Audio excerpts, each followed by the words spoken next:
حمد و ثنا و ستایش مر آن خدای راست که خالق آسمان ها و زمین است. درود و صلوات بر روح پرفتوح سید عالم حضرت محمد مصطفی صلی الله علیه و آله و اصحابه و سلم.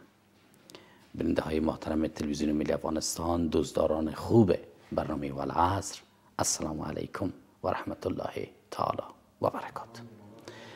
الله متعال ضمن روان کردن قرآن مقدس تمام خط مش زندگی انسان ها را در مجموع ترسیم کرد و برای جهان انسانیت فهماند که این کتاب است که در بینش شک و ریب نیست. هر کس از این کتاب پیروی بکنه رستگار میشه.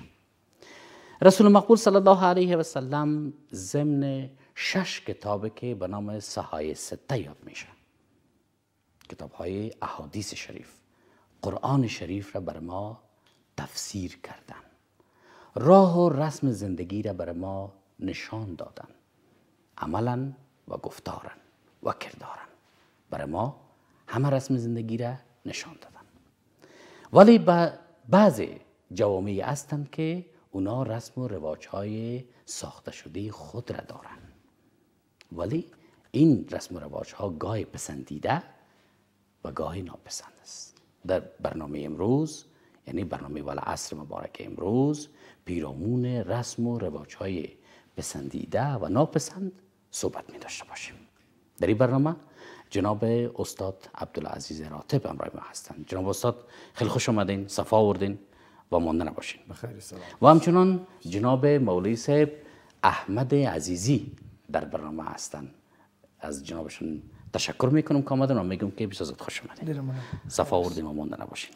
دوستان عزیز، همونطور که یاد کردم پیرامون رسم و رواج ها، بعضیشون پسندیده، بعضیشون ناپسند، امروز برنامه داریم. پیش از که بحث ورود کنیم از جناب استاد راتب میخوام پرسان بکنم که استاد، رسم و رواج خوب یا طریقی که اسلام برای ما امر کرده، کدامش را اجرایی کنیم؟ بفرمایید. الحمد لله رب العالمين والعاقبة للمتقين والصلاة والسلام على أشرف الأنبياء والمرسلين وبعد. قال تبارك وتعالى: أعوذ بالله من الشيطان الرجيم خذ العفو وأمر بالعرف وأعرض عن الجاهلين. صدق الله العظيم. سلام تقدیم میکنم به شما و به مهمان عالی قدر و به بیننده های عزیز و دوست داشتنی تلویزیون ملی افغانستان. امیدوار هستم شما هم صحتمند باشین، مهمان عالی قدر و همچنان بیننده های عزیز هر جایی که هستن در افغانستان، خارج از افغانستان و هر جای این دنیای این جهان پهناور زندگی میکنن، امیدوار هستم صحتمند باشن. من به سوال شما، الله جل جلاله وقتی که انسانها را فرستاده، همراه از کتلاک زندگیشان هم فرستاده. از زمان حضرت آدم علیه السلام شروع تا خاتم، یعنی به هر پیغمبر در زمان خودشان دستورالعمل، یعنی صحیفه را همراهشان فرستاده، داده برشان مطابق از زندگی بکنین، یعنی قانون زندگی را برشان شرح داده، مطابق از زندگی را پیش ببرن، خوب میشن. مثل که پیش دکتر میریم، نه؟ دکتر بر ما و شما نسخه میده، مطابق اینمی نسخه ادویه استفاده بکو تو جور میشی، صحتیاب میشی. الله جل جلاله کتلاک زندگی را بر هر پیغمبر داده، بر امتی های بیان کو مطابق از زندگی بکنن. و بعد از او الله جل جلاله دیگه پیغمبرها را میفرسته به شمول حضرت موسی علیه السلام، همراهش کتاب بزرگ به نام تورات میآید. حضرت داود علیه السلام همراهش کتاب بزرگ به نام زبور میآید. حضرت عیسی مسیح همراهش کتاب میاره به نام انجیل. این هم کتلاک زندگی بشر را بود زیادش در ارتباط به اخلاقیات بود. بالاخره رهبرمان محمد مصطفی صلی الله علیه و سلم را میفرسته، یعنی که کتاب بزرگ، یعنی جمع کننده همه صحائف، جمع کننده همه کتب سماوی، 3 کتب سماوی، یعنی پیش از قرآن کریم بوده. یعنی کتلاک زندگی بشر را از زمان خاتم یعنی تا قیام قیامت ای جوابگوی هست. مطابق ایسی زندگی بکنین، یعنی از این نبرین. الله جل جلاله در قرآن کریم میفرماید و ما آتاکم الرسول فخذوه و ما نهاکم عنه فانتهوا. هر آن چیزی که پیامبرتان بر شما میگه، یعنی بر شما دستور میده، او را بگیرین. هر آن چیزی را که منع میکنه او را نبگوین، او را ترک بکنین. یعنی کتلاک زندگی بشر را امی قرآن کریم جوابگوی هست. رسول مقبول صلی الله علیه و سلم را الله جل جلاله یعنی رهبر عالمیان، رحمت برای عالمیان خطاب کرده.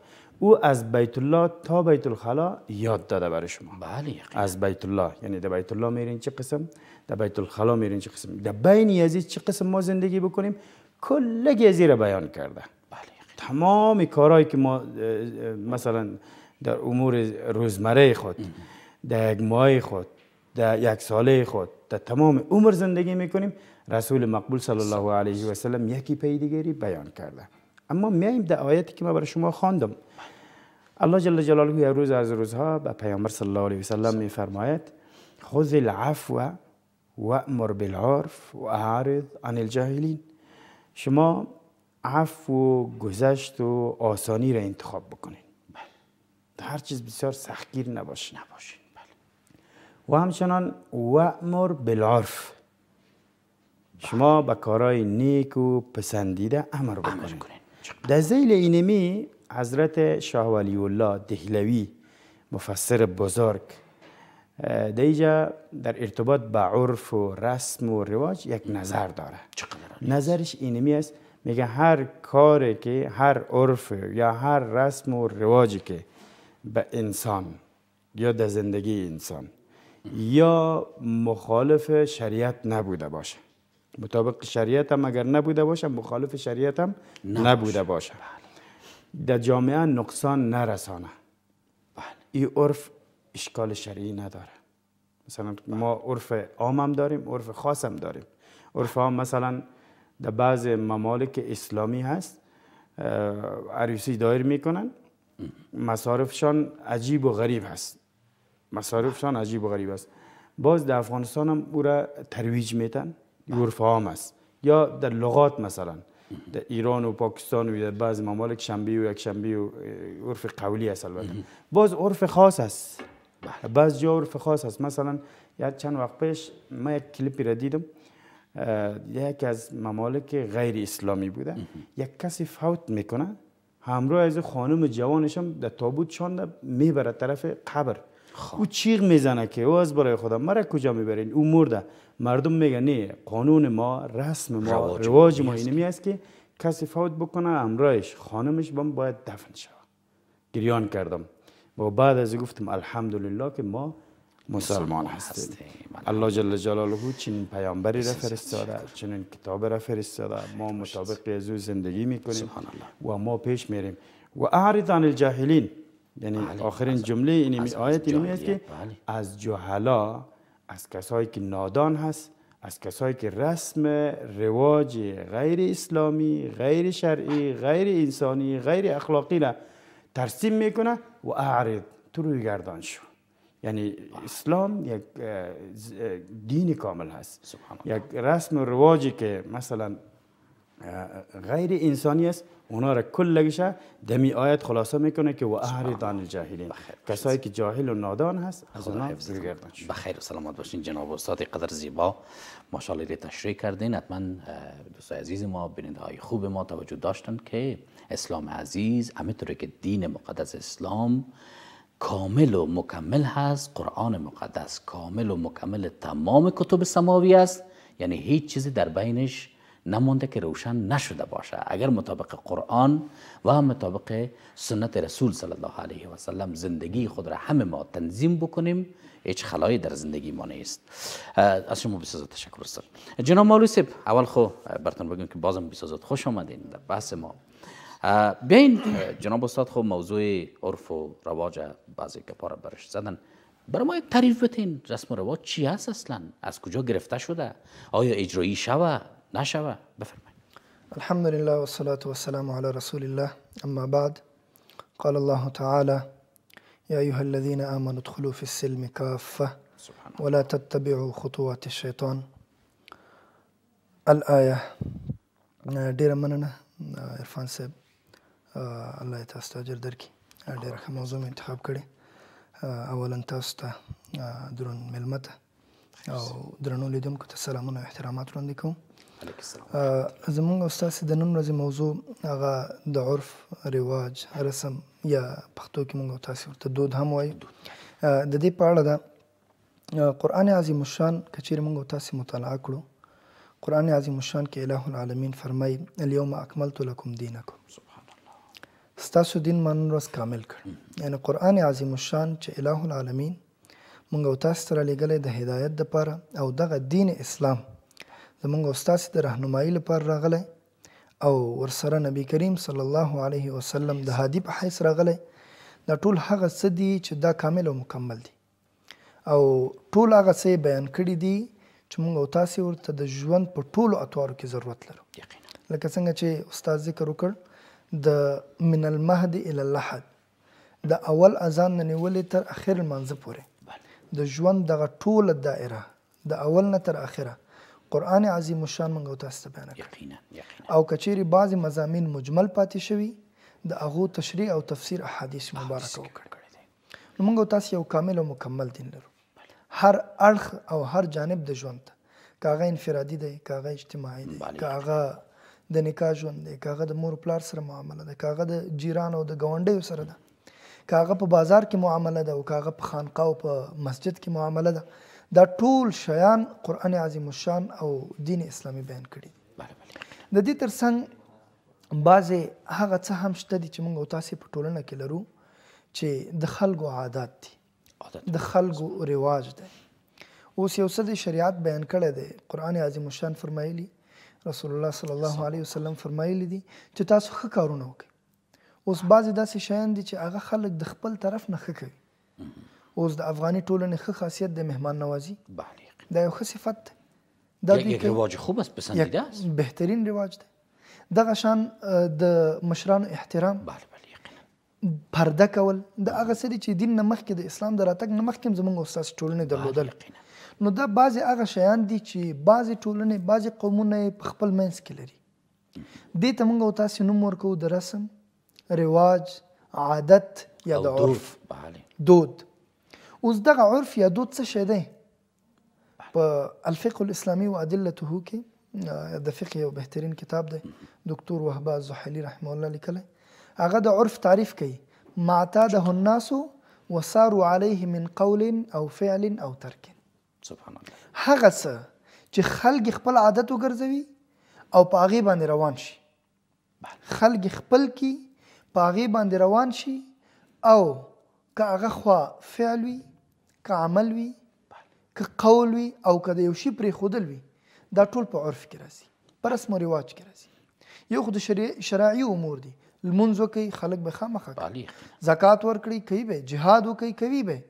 بعضې نور هغه شیان دي چې خلک قبلوي، خلک خپلوي، خلک په خپل منځ کې لري د شرعي امورو نه علاوه، او په هغې باندې مخ ته ځي. دغې ته موږ او تاسې عرف وایو، رواج وایو، دود وایو، دستور وایو. اوس دغه عرف یا رواج چې موږ او تاسې وپېژنو، دا نو خامخا سړی پوهېږي هر شی دوه جانبه لري، دوه اړخه لري.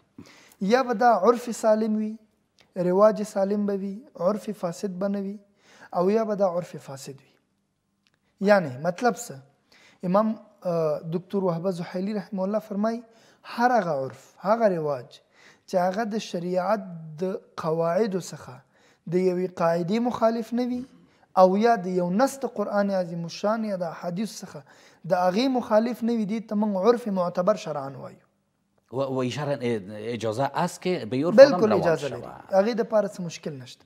هر هغه رواج، هر هغه رسم چې د شریعت مطهره د یوې قاعدې سره په مخالفت کې نه وي، دې ته موږ عرف صحیح وایو، دې ته موږ عرف معتبر وایو. دا عرف صحیح. مثلا لکه مثال ما مخکې پیش کړ، مهمان نوازي. اوس د افغان ټولنې کې د مهمان نوازي، یعنی نور ټولنې مهمان نوازي کوي، میلمه پالنه کوي، خو افغانان د میلمه سره ناسته، ښه خواړه ورته برابرول، میرمه بره کېنول، احترام بزرگان، احترام کول، بیرون ورسره راوتل، دا هغه څه دی چې یو بهترین رواج دی زموږ او ستاسې ټول. او بل طرف ته موږ او تاسې عرف فاسد لرو، هغه رواجونه چې یا د شریعت د نصوص سره مخالفت لري.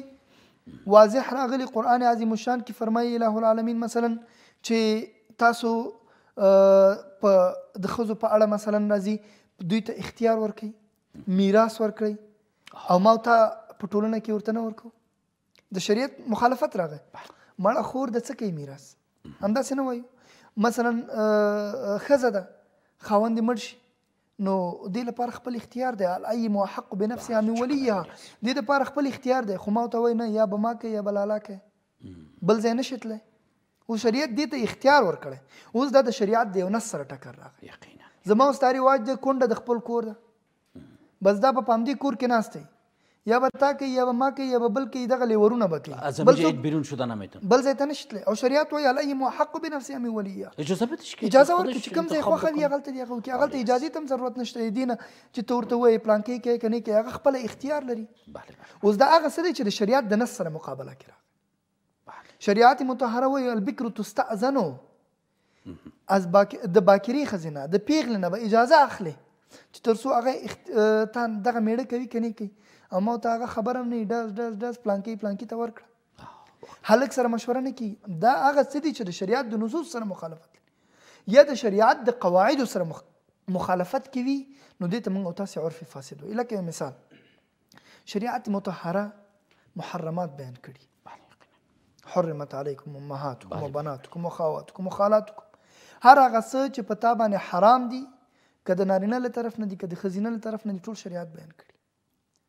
اوس دا د شریعت دی چې د دغو نه علاوه به ته حجاب کې پرده به کې. خو زما او ستا رسم و رواج څه شی دی؟ ما ورته وایي خسر نه پرده کوو. خسر چې راشي نګور مخ پټوي، پرده کوي، کوټې نه وځي، خو لیور سره ګپ لګوي، د تره زوی سره ناست دی کیسې کوي، ماما زوی باره کوټې ته نویسته یوازې کیسې کوي. لیور چې رسول الله صلی الله علیه وسلم فرمایي الحم الموت، لیور مرګ دی د وریندار دپاره. او میړه باندې هم غیرت نشته، خسر ته هم غیرت نشته، بس لالا دی، لالا سره وریندار روانه د سفر کوي. اوس دا زموږ ستاسې رواج دی. اوهو که د لیور نه مخ پټ که، دا خو لاړه کافره شو. اول ته د خسر نه به مخ پټوي، پرده به کوي. که حیثیت پدرش داره، حیثیت د پدر پلار ورته ویلی شوی، خسر پلار دی، هلته پرده نه کوي. دا د شریعت سره مخالفت دی، زموږ ستاسې رواج دی.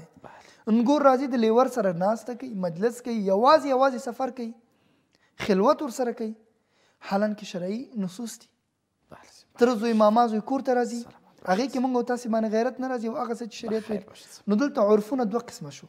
یو هغه څه شول چې شرعي معتبر دي، هغه دی چې مخالفت د نصوص سره نه لري، د قواعدو د شرعي سره نه لري.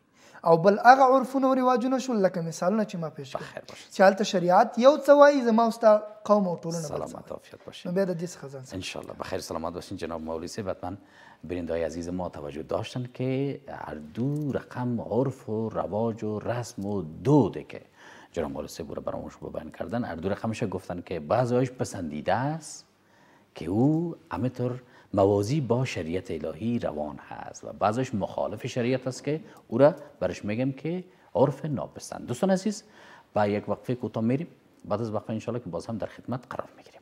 دوستان عزیز، باز هم خوش آمدین. برنامه زیبای والعصر است. موضوع بسیار خوبی را انتخاب کردیم، البته با حضور مهمانان عزیز القدر. موضوع رسم و رواج ها است. حتما بخش اول برنامه را دیدین. در رسم و رواج ها گپایی بوده که تا هنوز ما نفهمیدیم.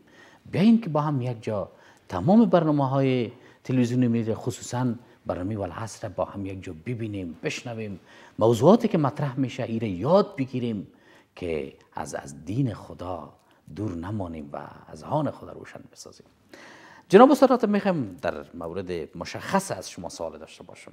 رسم و رواج رو شما هم تشریح کردین، جناب مولوی صاحب هم تشریح کردن، خدا اردیتونه عمر دراز نصیب بکنه. بین که خصوصا در مورد تشریح جنایز از شما یک پرسان بکنم. تشریح جنازه از خود یک رسم و یک رواج شرعی داره. اما بعضی چیزهای دیگه که در این زمینه میشه، این چیزها کمرشکن هستن. حتی که بر شما کم روشن بسازم، جنازه کسی در یک جای افتیده، کسی فوت کرده، پدر یک خانواده است، مادر یک خانواده است، برادر یک خانواده است، یک خانم است، یک آقا است، هر کس است. این فامیل پیش از این که اقدام بکنه به این که جنازه را به خیر ور دارن، تکفین بکنن، تدفین بکنن، در فکر از این هستن که برای روز 3 و برای روز 2 ما پیسه از کجا باید پیدا بکنم که برش شب جمعگی بکنم، برش روز 3 بکنم، یا ایست که انتظار داشته باشیم باز برش 40 بکنم، مردم مرا چیز نگویه. بالاخره رای ما مردم کدام طرف میره؟ بفرمایید. بازم بسیار خوب سوال کردین. متاسفانه یا بدبختانه بگوییم، اصل اصول اسلامی مثلا تدفین، تجهیز یا عروسی یا کارهای خیر دیگه که ما داریم، اسلام او را سرکش قیر ساخته. بله. سرکش بسیار هموار است. سرکش هموار است، یعنی بسیار آسان ساخته. این را ماستیم که او را پس دوباره سخت می سازیم. مردم از مردن، از عروسی کردن، از حج رفتن، از بعض کارهایی که امور خیریه دارن میترسن. از مردن به خصوص زیاد میترسن. یعنی یک میسفید است وقتی که از 60 و 70 بالاتر رفت دیگه کم کم برای خودش پیسه جمع میکنه. یا یگان چیزشه، زمینشه، یگان باغشه، یگان چیزایشه میفروشه، برای یک نفر امانت میته، میگه که تا وقت مردنم ما اگر از دست مریضی و از دست بدبختی ما در بدرم شم، او پیسه را نگاه کنی بعد از مردن. بله. که ما مرده ما در میدان نمانه. در حالی که در اصول اسلامی اینطور یک چیزی نیست. پیامبر صلی الله علیه و سلم چه قسمی که در ابتدا هم عرض کردم، همه چیز بر ما و شما بیان کرده. همه چیز، هیچ چیزی را نمانده که یعنی بیان نشده باشه. اما میبینیم در عصر پیامبر صلی الله علیه و سلم بهترین جوان مرد، بهترین جوان، خوبصورتترین جوان، یعنی مصعب ابن عمیر رضی الله تعالی عنه، یعنی پیش از اینکه مسلمان شوه یک جوان بسیار زیبا و تنومند و نیرومند و پیسه‌دار بود. بسیار شیک پوش و شیک پوش بود. از هر کوچه‌ای که مصعب تیر میشد مردم میفهمید که از این کوچه مصعب تیر شد. یعنی عطر او بهترین عطر استفاده می‌کرد. از هر منطقه‌ای که مصعب میرفت مردم میفهمید که اونمون لباسی که منظم داره، مزین و زیبا داره، این مصعب است. بوتش هم قسم. بعد از اینکه مسلمان میشه در خانهشان بسیار سختی ها را برشان یعنی محاصره میکنه. پیامبر صلی الله علیه و سلم یعنی سفیر تعیین میکنه. اولین سفیر اسلام مصعب ابن عمیر میشه. بله. بعدها در مدینه روزی که مصعب ابن عمیر شهید میشه برش کفن پیدا نمیشه. پیامبر صلی الله علیه و سلم وقتی که چادرکش بالای از اموار کرده بود سرش میپوشاند، پایش لش میموند. اگر طرف پایش کش میکرد سرش لش میشد. پیامبر صلی الله علیه و سلم امیجا کمک گریان کرد. گفت مصعب در کجا بود و چه قسم شد؟ گفت این رای که انتخاب کرده خیر است، اگرچه کفن برش نمیرسه این رایش خیلی خوب است. او را استاد نکرد که پدر و مادرش بیای و بریازی بهترین کفن بگیریم و یا خودش پیسه مصرف کرده باشه. گفت که هر چیزی که است امروزی دفنش کنید. همین قسم خود پیامبر صلی الله علیه و سلم اینطور نبوده که خیلی وقت منتظر مانده باشه جنازهش که به پیامبر صلی الله علیه و سلم اینطور یک خیرات گرفته شوه، روز 3 گرفته شوه، روز ای گرفته شوه. همین قسم دیگه صحابه ها هیچ وقت اصول اسلامی اینطور نبوده. یعنی همه چیز آسان بوده. پیامبر صلی الله علیه و سلم وقتی که جنازه حاضر شد او را استاد نکنید، دفنش کنید. 4 متر کفن برش پیدا شد. امور 3 لباس میشنی، قمیص و ازار و دیگهش لفافه هسته. امروز یک جای بسازین او را دفنش کنید، استاد نکنید. اینطور از خارج پیسه بخواین و از دیگه جای پیسه بخواین و قرض بخواین اینطور نیست. متاسفانه امور زندگی خودم یک دفعه بر شما بگویم. ما خو امام هستیم در یکی از منطقه‌های کابل، امام هستیم. یک روز از روزها جنازه آماده است، باز یک کسی آمد پیسه را بر ما آورد. مثل آدم فقیر بود، 4-5 هزار افغانی را آورد. گفت که میره چی کنین، یک دوره شود چطور میشه؟ ما گفتم میره از کجا کردین؟ گفت که حقیقت بگویم. گفتم حقیقت بگوین. گفت که میره قرض گرفته آمدیم، در خانه‌ایش هم هیچ چیزی نداره، در خانه‌ایش هیچ چیزی نداره. ما گفتم اینی میره پس در خانه‌ایش ببرین، غم یعنی کسایی که در جنازه اشتراک کرده غم فامیلایشو بخورن. ما گفتم ما و شما مسلمان هستیم، پیامبر ما صلی الله علیه و سلم همه چیز را آسان کرده. یسروا ولا تعسروا بشروا ولا تنفروا. پیامبر صلی الله علیه و سلم بر ما گفته که زندگیتان، در وقت مردنتان، در وقت عروسیتان، در هر کاری که شما میکنین آسانی را بگیرین. اینطور خودتان در بدر نکنین. قرض گرفتن ها شما را در بدر میکنه. درست است که این شخص فوت کرد، رفت، فرزندای از او تا 1 ماه 2 ماه چرت میزنه که کاش که همین نمیمد، در حالی که موت یکی از رحمات الله جل جلاله است. ما در پیش خدای خود میریم، پیش ذاتی میریم که او را دوستش داریم. هر کس میخواد پیش دوستش بروه. ما متاسفانه از مردن میترسیم، از خالق خود میترسیم. نه، مرگ یکی از تحفه های الهی است. یک روز از روزها برای کلگی میرسه. الله جل جلاله میگه برای اینما یدرککم الموت ولو کنتم فی بروج مشیده. هر جایی که شما باشین مرگ به سراغ شما میاد. کل نفس ذائقه الموت. بالاخره یک روز از روزها ذائقه مرگ کل شما میچشین، اما بعد از چشیدن شما در بدر نشوین. پشت رسم و رواج ها نرین. چیزی که اسلامتان میگه مطابق اسلامتان پیروی. من یطیع الرسول فقط اطاع الله. کسی که از رسول علیه السلام اطاعت میکنه و اینکه از الله جل جلاله اطاعت کرده باشه. ما کوشش بکنیم که پشت رسم رواج ها نریم. چیزی که خدای ما سلامت عافیت باشین جناب استاد، بخیر باشین. جناب مولوی صاحب عزیزی، باز هم از شما یک سوال مشخص پیرامون یک رسم و رواج دیگه که ما در محافل عروسی داریم از شما پرسان میکنم. موضوع جنازه و تشییع جنازه را جناب استاد تشریح کردن. چون این 2 چیز در وطن ما هر دویش کمر شکن است. هم اگر یک کس زنده داری بکنه یعنی عروسی بکنه کمر شکن است، و هم اگر مرده داری بکنه هر دوی از این کمر شکن است. در مورد عروسی ها جناب مولوی صاحب پیرامون ولور بگوین، مصارف بیجا و مهره ها بگوین. اینا از حد که باید یک آدم توانش باشه از حد توان فعلا بالا شده. بسیار مردم ها را دعوت میکنن که اصلا لایق نیست، کسای مستحق دعوت نمیشن.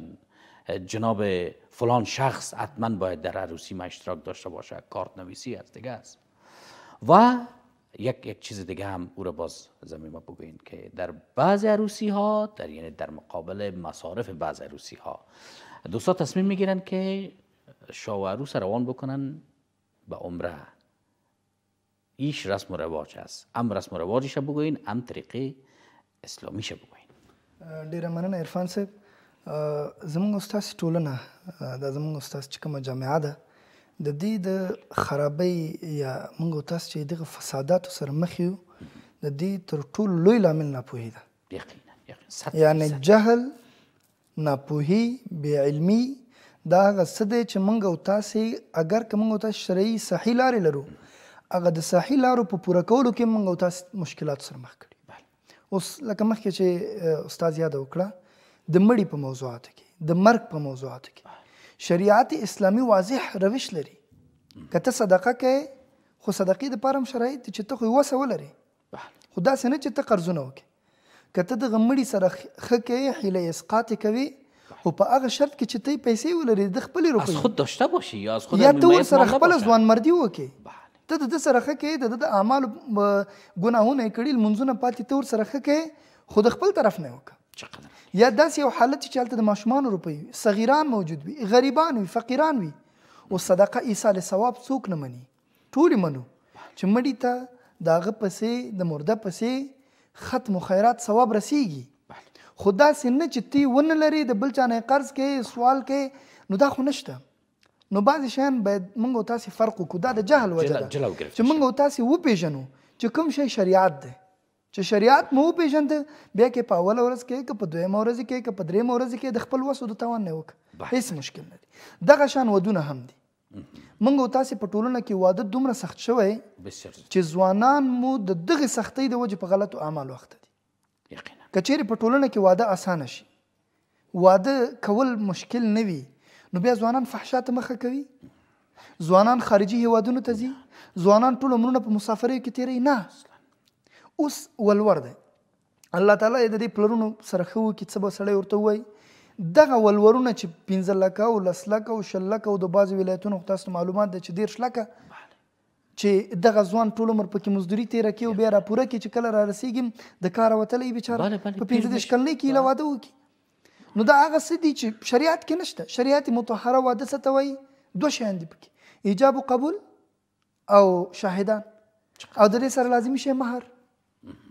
اوس طریقه هم شریعت مطهره ښودلې، نارینه د یو جلۍ د خوښه شوه، تا ته اختیار درکړی، ته یې وګوره، خاطب مخطوبې ته کتلی شي، ورشه نظر ورته وکړه، خوښه دې شوه، د جلۍ ته خوښ شوې، ختمه قصه.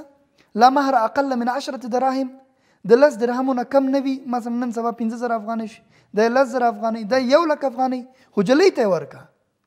زما او ستا په ټولنه کې خو ولور دی، ولور خو رشوت دی، حرام دی، ناروا ده. 10 لکه روپۍ پلار ته ورکوي، پلار د اوس هم بیا په دغو روپیو باندې حج کوي، بیا په دغو روپیو باندې برید تاوي، حاجي صاحب بیا په همدغو روپیو یو ښه موټر اخلي. د دې نه لویه دوسي شته؟ اوس چې د لور په پیسو باندې ته ځې او هلته هغه بیچاره زوم تباه کې، هغه بیچاره 4 کاله مسافریان هم وکړي، ژوند د دویم ترخ کې، سبا چې د لور ورته سر جګ کړی نه غلی شه، بس بیا هماغه ټول ورته ذهن کې وي چې هغه مزدوریان او تکلیفونه. اوس چې نکاح اسانه شي، شریعت مطهره رسول الله صلی الله علیه وسلم څه فرمایي؟ خیر النکاح ایسره، بهترینه نکاح اسانتره نکاح. اوس موږ او تاسې ټول رواجونه راخیستي، دغه شان مصارفو. اوس پلانکی به څه وایي، تره زوی به څه وایي، ماما زوی به څه وایي، هوټل کې واده ونیو، 1000 کسانو ته دعوت ورنه کړه، 1500 کسانو ته دعوت ورنه کړه. اولم ولو بشاتن، رسول الله صلی الله علیه وسلم فرمایي ولیمه ورکه ولو که یو ګډه وي، یو ګوسفند وي، یو ګډه وي، یو بزه وي، 10 کیلو غوښه وي، ورکه، ختمه قصه. اوس چې دغه رواجونه راغله، نکاح سخته شوه. اوس چې نکاح سخته شوه، فحشا اسانه شوه. اوس یو سړي ته واده تمامیږي په 10 لکه او 15 لکه، او فحشا ورته تمامیږي په 1000 افغانۍ، کوم یو ته سړی ځي؟ ځواني هم ده، جوش هم دی، علم هم نشته، پوه هم نشته، د شریعت نه لرېوالی هم دی، د مسجد نه هم لري، د ملا نه هم لري، د تعلیماتو نه هم لري، فحشا او یوټیوب او فیسبوک او هر څه هم په لاس کې. او هلته ته ورته واده په 15 لکه او 20 لکه او د 10 کالو په مسافرۍ باندې تمامیږي، فحشا ورته په 1000 افغانۍ باندې تمامیږي، مفته تمامیږي، خود فحشا ته مخه کېږي. اوس یو جلۍ ده مثلا، هغه ورکولی کېږي، هغه 10 کاله نامزادي تېروي، هغه 15 کاله نامزادي تېروي. ولې نامزاد صاحب پیسې نه دي راوړي؟ ولې نامزاد صاحب بس زمستاني راوړي؟ دا کابل کې بلد شو موږ ورسره، زمستاني دی، دا بهاري دی، دا ورپکې تابستاني ده، دا نوروزي ده، دا شبي یلدایي ده، او دا عیدي ده. دا ټول هغه څه دي چې د ځوان ملا ماته کړي. اوس یوازې د عیدي خریداري 1,000 او 40,000 افغانۍ شو، هغه بیچاره چې دغه عمره باندې پوره د واده ډوډۍ کېږي. نو دا هغه رواجونه دي چې زموږ او تاسې تباه کړي یو، او بل معنی د نکاح نه ګرځېدلی. اوس عموم کې یو بل مشکل چې موږ او تاسې د واده په باب کې لرو، چې کله ته یو واده په 10 کلو کې وکړې او په 20 لکه روپۍ وکړې، نو تا به دویم واده ته زړه ښه شي؟ په 10 کلو کې هم نه کېږي. هغه وایي چې زه به په 15 کلو کې چېرته بل واده کوم. اوس که چیرې نکاح اسانه شي، نکاح ارامه شي، نو سړی به بل واده وکړي، بل واده به وکړي، بل به واده وکړي، چې څومره ودونه ټولنه کې ډېر شي، هغومره به د فحشا او د تکلیفونو نه مخه کېږي. تزوجوا الودود الولود فإني أباهي بكم بكثرة الأمم يوم القيامة. رسول الله صلی الله علیه وسلم د امت په زیاتوالي باندې فخر کوي. نو دغه شیان چې اسانه شي، مصارف ختم شي، نو ټولو ته به انشاءالله بخیر سلامت عافیت باشین. جناب مولوی صاحب چقدر زیبا، اصلا صحبت‌های قدر شیرین و جذباتی بود از جناب مولوی صاحب که واقعا در دل بیننده و شنونده حتما میشینه. دوستان عزیز، این موضوعات جدی بگیرین، این موضوعات را دقت بکنین که بسیار چیزهای مهم و پوشیده است. این حتما یاد بگیرین و در زندگیتان حتما این را عملی بسازین، چون شریعت الهی است و خداوند از ما و شما راضی میشه. دوستان عزیز، به یک وقفه کوتاه میریم، بعد از وقفه انشالله که در خدمت قرار میگیریم. بیننده عزیز، باز هم خوش آمدین. برنامه وار عصر است. شما شاهد بودین که در 2 قسمت گذشته برنامه پیرامون مسائل رسم و رواج‌ها صحبت بسیار خوبی را دوستان ما کردن. میخوام یک چیز را از جناب استاد راتب سپرسان بکنم که استاد، در عروسی ها مصارف گزاف است، بعض مردم رواج یک چیز دیگر را گرفتن که شاه و عروس را روان میکنن به عمره، یک مصرف دیگه. چه خوب است که جاگزین از این مصارف دیگه شود که الله متعال از او راضی شود. مثلا دست یک 4 نفر غریب و فقیر و بیچاره گرفته شود و این خودش یک عرف بسیار خوب در جامعه شود که همه گیره دیده و از باز پیروی بکنه. بفرمایید. بسیار خوب سوال کردین. الله جل جلاله میفرماید یا ایها الناس کلوا مما فی الارض حلالا طیبا ولا تتبعوا خطوات الشیطان انه لکم عدو مبین. ای انسان ها، شما هر آن چیزی که پاک و پاکیزه است بخورید، اما ولا تتبعوا خطوات الشیطان، از نقش قدم شیطان شما پیروی نکنید. چرا؟ او دشمن آشکارای شماست. من به سوال شما، درست است که مصارف گزاف است. همین مصارف گزاف عرض کردیم در اسلام نیست، این رفتن به نقش قدم شیطان است. چرا؟ ان المبذرین کانوا اخوان الشیاطین، کسایی که تبذیر میکنن، یعنی از اسراف بالاتر، در حالی که ان الله لا يحب المسرفین، در اوج الله جل جلاله مسرفین را دوست نداره. در یک طرف میگه که از او بالاتر ان المبذرین کانوا اخوان الشیاطین، کسایی که تبذیر میکنه اینا برادرای شیطان است. در حالی که الله جل جلاله میگه که انه لکم عدو مبین ولا تتبعوا خطوات الشیطان، شما برای شیطانی نروین. وقتی که نروین باید نروین. شما قبلا از استادم سوال کردین، از مولوی صاحب، یگان تا دعوت میکنن در کار تو. بله. پیامبر صلی الله علیه و سلم هم یک حدیث یادم آمد، یک صحابه جوان چند روز در مسجد نبود، دیده نمیشد. یک روز از روزها آمد، در لباسش کم کم یک قسم سرخی دیده میشد. سرخی هم از لبسرین بود. خب یعنی لبسرین هم رواج بوده؟ لبسرین بود در زمان سابقه. باز گفت که خیریت باشه، چند روز نبودی؟ گفت که عروسی کردم. پیامبر صلی الله علیه و سلم پیشانی ترشی نکرد. چرا مرا خبر نکردی؟ تو خود صحابه این بودی؟ تو نگفت. دفعتا دست بالا کرد، گفت خداوند در خانوادهت، در مالت، در اولادت برکت برده. خوب شد که بخیر تیر شد. اما ما چی میکنیم؟ تو ما را خبر نکردی. خبرم کردی بدون کارت بود نیامدم. اینی گپا خوب نیست. خبر شدی برو، اگر خبر نشدی دعا کن برش. اینی را اصول اسلامی میگه.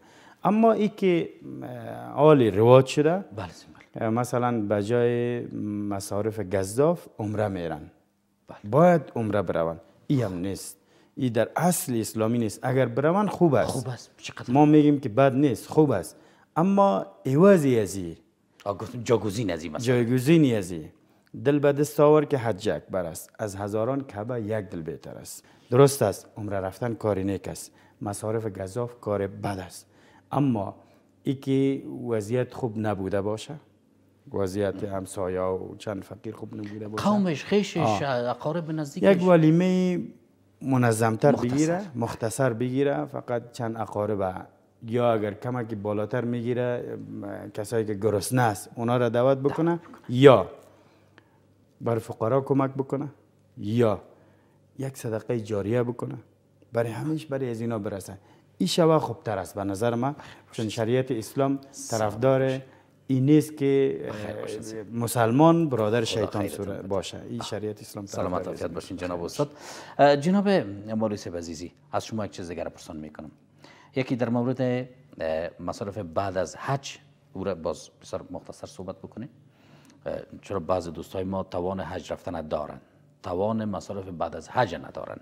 مثلا یک ختم بسیار بالا بلند داشته باشه و برای 300 نفر جای نماز و تسبیح و این چیزا داشته باشه، برای بعض مردم یگان لباس داشته باشه، سرش صحبت بکنین. اما مختصر و یک چیز دیگه که وظیفه کی است از اولیای امور، از سطح بالا تا سطح پایین، از وکیل گذر تا مولوی صاحب مسجد تا آمر حوزه، بعد از او باز به سطح وزارت ها و به سطح امارت اسلامی.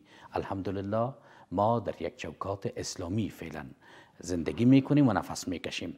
وظیفه کی است که جلو همچون مصارف گزاف و کمرشکن را در عروسی ها، در مردداری ها و در مورد حج خوی کم است، مردم کل مردم به حج نمیرن، یک تعداد کم میرن. وظیفه از کی است؟ باید چه رقم جلو بگیریم؟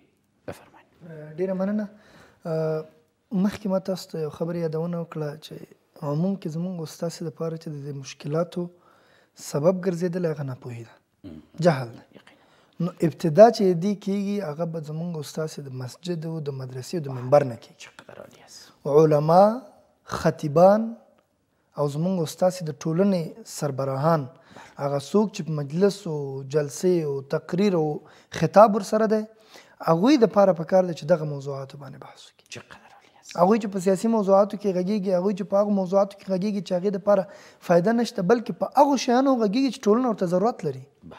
اوس چې ټولنه کې یو سړی خبر نه دی، د دې نه معلومات نه لري چې اسراف ناروا دی، تبذیر حرام دی، دغه شیان چې کله کوم زه کوم دا ناروا دي، نو هغه به څنګه د دې نه منع شي؟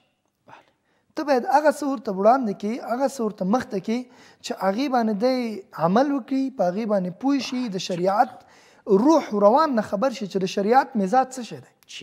او ما ته چې د شریعت د اعتدال په مزاج خبر شو، د شریعت د آرامۍ په مزاج باندې خبر شو، بیا هېڅ شی موږ او تاسو ته مشکله کېږي. او دویم مهم شی هغه دا دی چې موږ او تاسې دغه بېځایه غیرتونه پرېږدو. اوس بېځایه غیرتونه څه؟ تربور به څه وایي؟ اوس تربور به د قیامت پر ورځ تا نه تربور پوښتنه کېږي؟ نه. پلانکی سړی به څه وایي؟ ګاونډی به څه وایي؟ ولا واده یې وکړه، خلکو ته یې دعوت نه وکړی دومره خلکو ته، ولا دومره مصارف یې نه وکړي، ولا دا یې نه وکړي، ولا دا یې نه وکړي. ژوند مهمه نکته په دې کې ژوند د خپل ځان دپاره وکړه، ژوند د خلکو دپاره مه کوه. موږ او تاسې اوس ټول ژوند د پردیو دپاره کوو، هیڅ اصلا به خود نمیرسې، خپل ژوند ته نه رسیږو. هلک به نن به غوښه راوړم، پلانکی به څه وایي؟ ولا کور کې غوښه نه خوري. ولا واده کې به سپینې جوړې کوم، پلانکی به څه وایي چې نه ده کړې. ولا دا موټر به اخلم، پلانکی به وایي چې دا اخلم، اگر چې وس مې نه لري. پلانکی ته به دعوت کوم، ولا پلانکی به څه وایي. همچنین در مصارف حج مبارک، حج مبارک اوس حج دی، مثلا یو سړی حج ته ځي، توان لري، مستطاع الیه سبیلا لري، خو لیکن ما بعد مصارف بعد از پس حج د راتګ نه د هغې نه لري.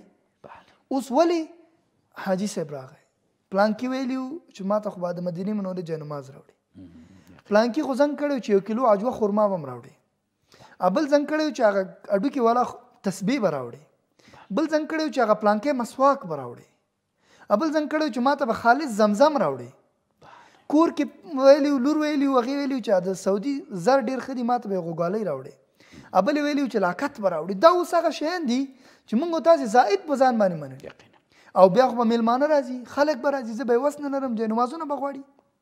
صحیح ده، د یو چا پوښتنې ته ورشئ، خو په دې نیت مه ورځئ چې ما ته به اوس یو جوړه کالي راکوي، ما ته به جاینماز راکوي، ما ته به تسبیح راکوي. هغه اعلی تحفه زمزم، هغه اعلی تحفه خرما، یو خرما وخوره، هغه وړوکې پیاله زمزم، بس دی.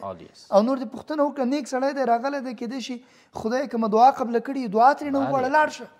نور داسې نه چې ته اوس هغه وکړې. نو مهم شی ابتدا کې مسؤلیت د منبرونو دی چې خلکو ته پوهه ورسیږي، د جهل مخه ونیول شي. او دویم ژوند د خپل ځان دپاره وکړو، نه د خلکو دپاره. چې ټول عمر د خلکو پسې ګرځو، نو همدغه به حالت وي.